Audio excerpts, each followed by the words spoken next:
Hephzi is an award-winning science communicator, charity director at GhScientific, an organization that she helped found, which is a science communication organization focused on community engagement with science, technology, engineering, and mathematics. In particular, her work focuses on empowering young people from underserved communities to improve their science capital by providing opportunities to enable them to make informed decisions. GhScientific has also got a learning centre in Basildon to support after-school learning.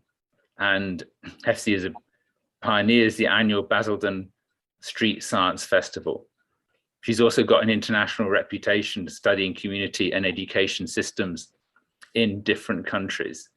And Hephzi is going to talk to us about skills for societally engaged and responsive science, which is a really fundamental question for us to be thinking about today. So really pleased to hear from you, and thank you very much. Great, thank you for that wonderful introduction, and good evening, everyone. So as you've heard from that lovely introduction, that I do wear quite a number of hats, and I really want to approach this from the angle of science and education and how that collectively comes together when we engage in communities. So I'll share a story just a few minutes, about an hour ago actually this evening, in the Learning Centre. I had a parent come in with a 15-year-old year 11 daughter who was struggling to make her choices for A-levels. And they're struggling because all she wants to do is English, because she loves writing, she's good at writing, and everything else that she considers all she wants to do is write. And Dad is saying, you can't just go to college or sixth form just to write, we need to add on other subjects. And so that's what we're having the conversations about, which then got me thinking along the lines of, if we then, how best can I package the conversation I need to have with this young 15-year-old in terms of the various skills that she may internally have that could collectively support the English passion that she has to then lead on to whatever other areas she may be considering in the future. And then it got me thinking backwards, perhaps fundamentally, to segregating the subjects that we start in at school, to say, well, this is physics, and this is chemistry, and this is biology, and this is English, and this is sociology, and this is geography, etc., etc.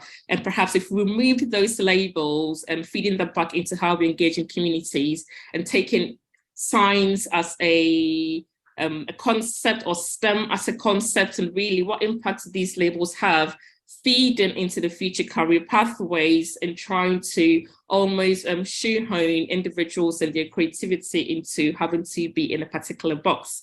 And that's the angle that I've been contemplating this evening. So if we take a basic concept that most students will be doing in school, not particularly perceived as biology, but we take atomic structure, and teaching students about the fact that everything fundamentally comes from atoms and the subparticles that we have in these atoms, and then feeding that into perhaps a physics lesson about radioactivity and having radio waves all around us and some of the benefits that you can use radio waves for, and feeding that into biological research now about, if we link it directly to cancer research and some of the therapies, these collectively come together as multidisciplinaries or perhaps individual subjects that collectively come together in one setting.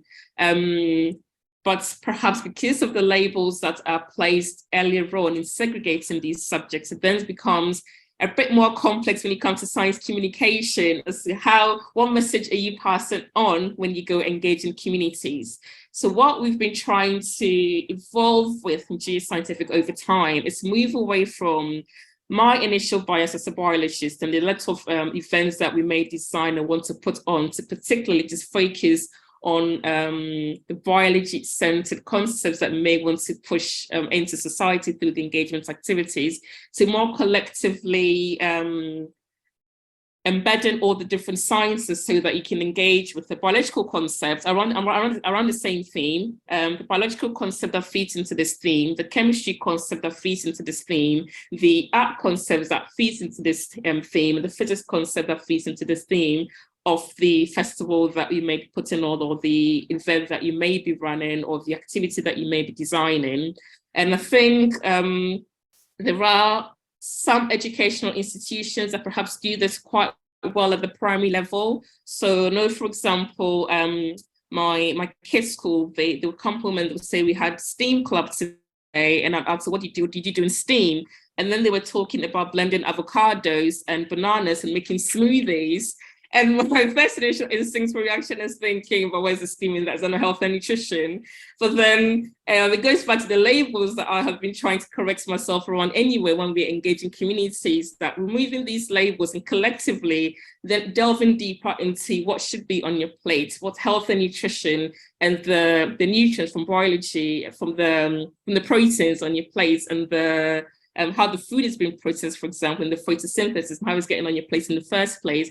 What's the general theme of what these STEAM clubs are achieving with the students, but then what have taken away, it's healthy eating and the different fruits and vegetables that can blend together in the fruit cocktails or in the smoothies that they're making.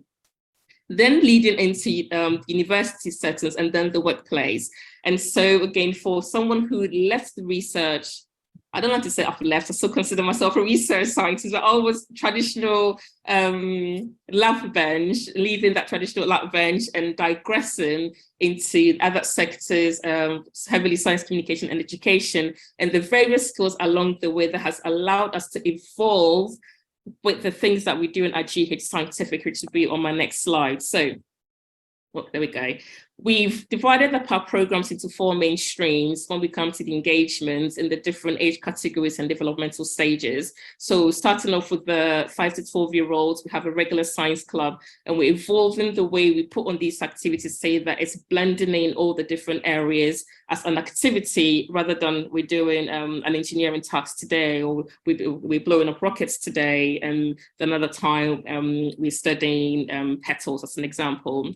And then with 11 to 16-year-olds, again, whereas it used to be, we're running a career workshop today on perhaps your options with chemistry. How can we move away from that to collectively just look at workshops centered around the theme of tonight, as an example, skills that you may find useful or you may internally have today that could be useful to various career sectors. So how can we deliver these career workshops to focus on the skills that these young people may have or may be evolving to have in the future, to then feed into the fluidity of various sectors that they may want to go into within that STEM field?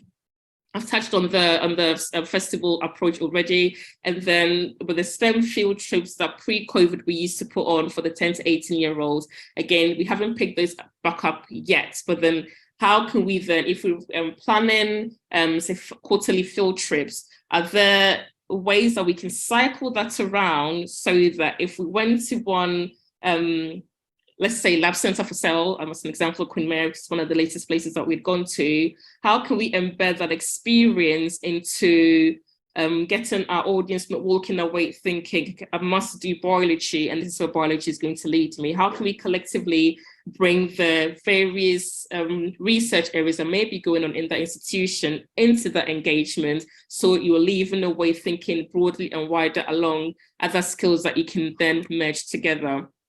So, if you communicate this information, then again, how can we get the audience that we're working with to go away and almost trust the information that you're passing on, or almost trust the collective nature that you're bringing together with what they may understand as different areas, but you're collectively bringing together as it's a one workplace, and these various skills can merge together into the future innovations that the world may benefit from based on your contribution into these sciences. And so how can we think beyond traditional education? First of all, for the pipeline that we need to feed, so it's not so segregated, can we perhaps change the curriculums or the university modules in a way that the American style, I think they did this quite well, where you major in something and you minor in something else, so that you can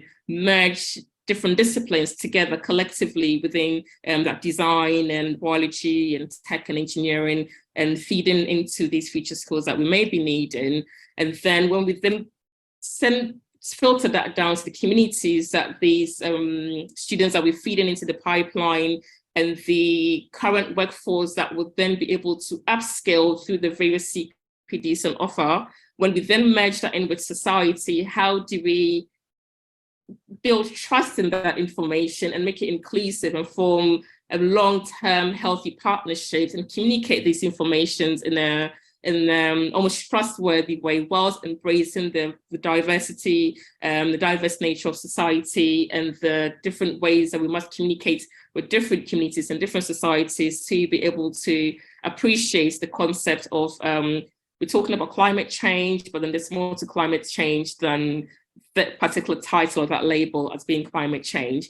And really leaves us with the last two questions that I'm leaving the audience with as well. How do we upskill and retain the current scientific workforce with these skills that we need without shoehorning individuals into one particular sector? And how then can we also feed as well as fix the leaking pipeline of future scientists who may perhaps feel like I did at one point, that I would quite like to go out and talk to people without at the time appreciating and understanding that there are other science roles out there that will still allow you to be a researcher, that will still allow you to be able to engage with the general public, that still also allow you to apply your scientific knowledge perhaps to creating a video game that the rest of the world can benefit and engage from. And that's the question that I would like to end my session on.